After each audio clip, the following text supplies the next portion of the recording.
दर्शकवृन्द अगाडिपट्टिको दृश्य बालेन्द्र शाहको उपस्थिति र जनताहरूले अगाडि बढ्न दिइरहेका छैनन्, स्वागत गरिरहेका छन्, फुल दिन चाहन्छन्, हातले हल्लाउन चाहन्छन्, ह्यान्डचेक गर्न चाहन्छन्, एउटा सेल्फी खिच्न चाहन्छन्, फोटो कैद गर्न चाहन्छन्। यो दृश्य देखिरहँदा साँच्चै बालेन्द्र शाहको उत्सव, बालेन्द्र शाहप्रतिको क्रेज देख्न सक्नुहुन्छ। राष्ट्रिय स्वतन्त्र पार्टीका वरिष्ठ नेता बालेन्द्र शाहलाई यति बेला गाडीबाट अगाडि बढ्न दिइरहेका छैनन् समर्थक। एकछिन हेर्न चाहन्छन्, छुन चाहन्छन्, बुझ्न चाहन्छन्। बालेन्द्र शाहप्रतिको यो माया तपाईँले इटरी चोकमा देख्न सक्नुहुन्छ। राजाका पालामा सामन्ती खेद्यौँ भनेर खेदियो, भरे नयाँ सामन्ती भित्र्याइयो छ, अब सामन्ती चिनेर छोडियो।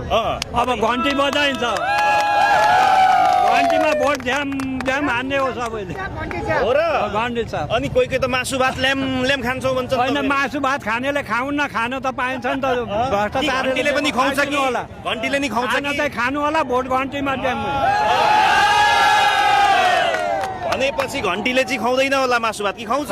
खुवाउँदैन, घन्टीको त खुवाउने योजना छैन। नमस्कार, म कृष्ण कटेल। यति बेला राष्ट्रिय स्वतन्त्र पार्टीका वरिष्ठ नेता बालेन्द्र शाहलाई स्वागत गर्न इटरी चोकमा पनि दर्जनौं सयौं जनताहरूको उपस्थिति छ, स्थानीयवासीको उपस्थिति छ। दर्शकवृन्द, वास्तवमा कस्तो छ माहौल यहाँको? कस्तो छ माहौल?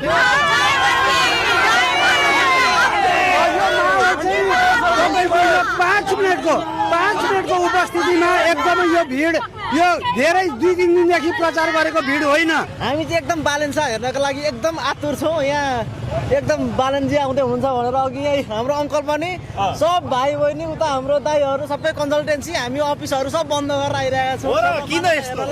हामी नमस्ते म्याम। नमस्कार। शुभ नाम तपाईँको? मेरो रोजिना पोखरेल। कहाँदेखि आउनुभयो? धरान। हो, के छ यहाँको उत्साह? के छ वातावरण बताइदिनु त। यसपालि बालेनले जित्नै पर्छ। किन पर्छ? यो चुनाव स्थानीय बाटोघाटो, पुल, सडक बनाउने चुनाव होइन। यो भनेको राष्ट्रिय नीति, संविधानका कुरा, भ्रष्टाचारलाई सजाय दिनलाई बालेन आउनै पर्छ। बालेनले नीति नियम बनाउन, कानुन बनाउन, संविधान अनुसारको काम गर्नलाई आउनुपर्छ।